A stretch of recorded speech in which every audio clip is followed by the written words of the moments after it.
Welcome to Horror Year, where every story is a journey into the unknown. If you're brave enough to face your darkest fears and uncover the most chilling tales, you've come to the right place.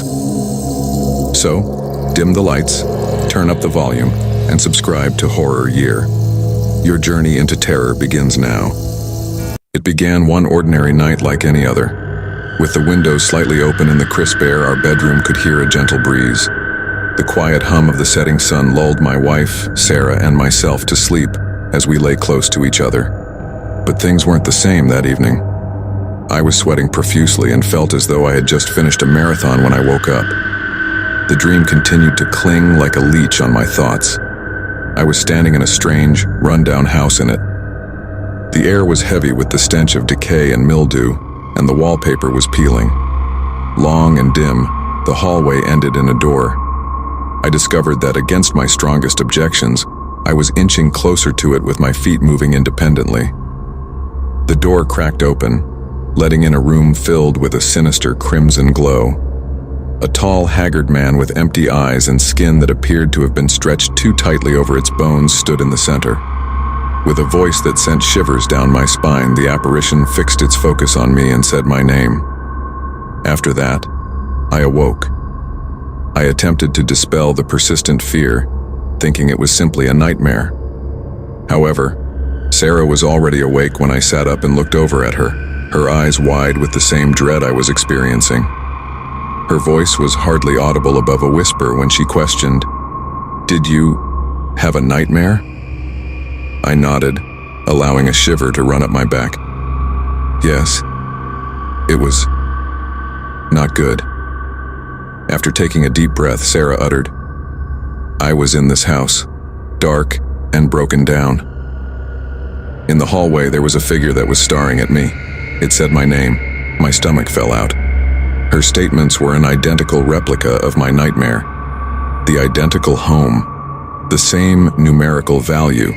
The same voice.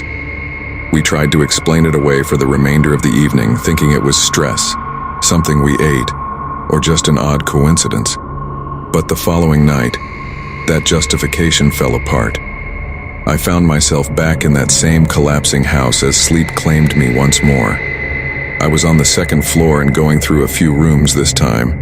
Even though no one was there, I sensed a sinister presence in each of them, watching me and breathing fiercely against my neck. I followed the hallway to a door that was wide open, the same door as before. The figure was inside the room, waiting. Its eyes had altered, and now a horrible yellow glow filled them, as its skeletal smile grew broader. It said in a whisper, "You're not alone here." With my heart thumping in my chest, I startled awake to see Sarah sitting up and shivering. I witnessed it once more.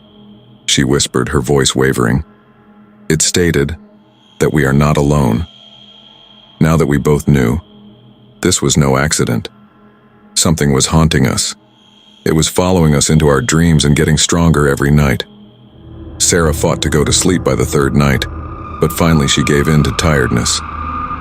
Not long later, I dozed off even though fear was beginning to gather in my chest. This time, the dream was different, more real, more vivid. There we were, standing in front of the figure, in the same room, side by side. When it spoke, its soulless eyes looked directly into ours. It wasn't simply calling our names, though, this time. "Now you're mine," it muttered.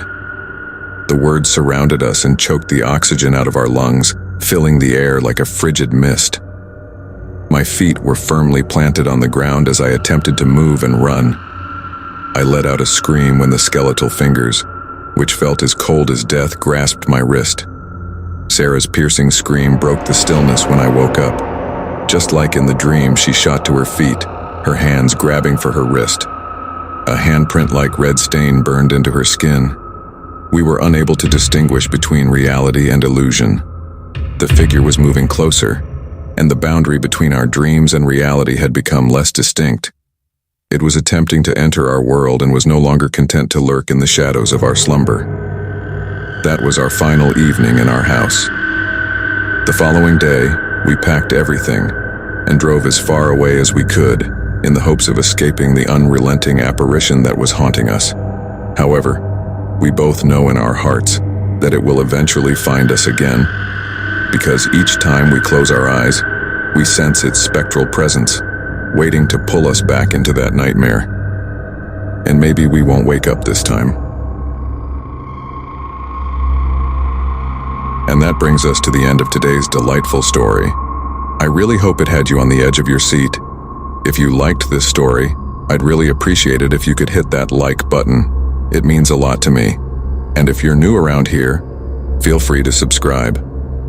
There's always an exciting surprise waiting just around the corner, and you won't want to miss it. Do you have a spooky story to share or a fun idea for our next tale? Feel free to share in the comments below. I'm really curious to know what gives you the creeps the most. And as always, take care, keep exploring.